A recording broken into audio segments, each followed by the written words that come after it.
गडचिरोलीमध्ये नक्षलवादी आणि पोलिसांमध्ये चकमक घडलेली आहे। दोन नक्षलवाद्यांना कंठस्नान घालण्यात आले।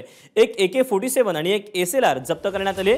गडचिरोली पोलिसांनी ही मोठी कारवाई केली आहे। छत्तीसगडमधील बोधिडोला जवळ माओवाद्यांची एक मोठी तुकडी पोलीस दलावर घातपात घडवून आणण्याच्या उद्देशाने तळ ठोकून असल्याची माहिती पोलिसांना मिळालेली होती आणि यावरूनच सदर परिसरामध्ये पोलीस दलाकडून ही तातडीने शोध मोहीम राबवली गेली।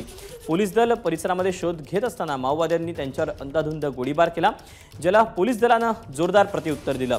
त्यामध्ये दोन जहाल माओवाद्यांचा खात्मा झाला।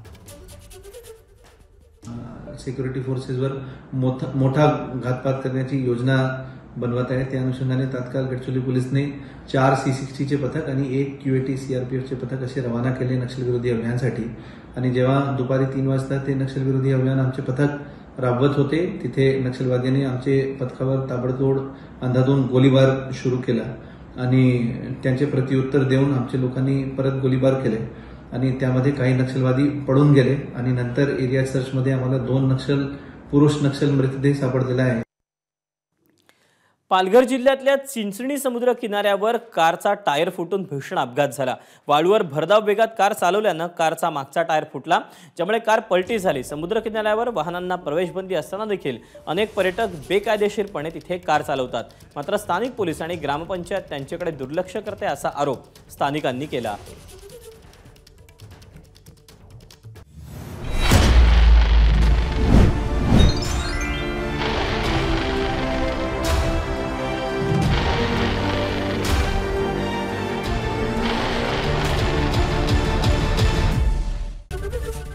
ABP माझा, उघडा डोळे बघा नीट।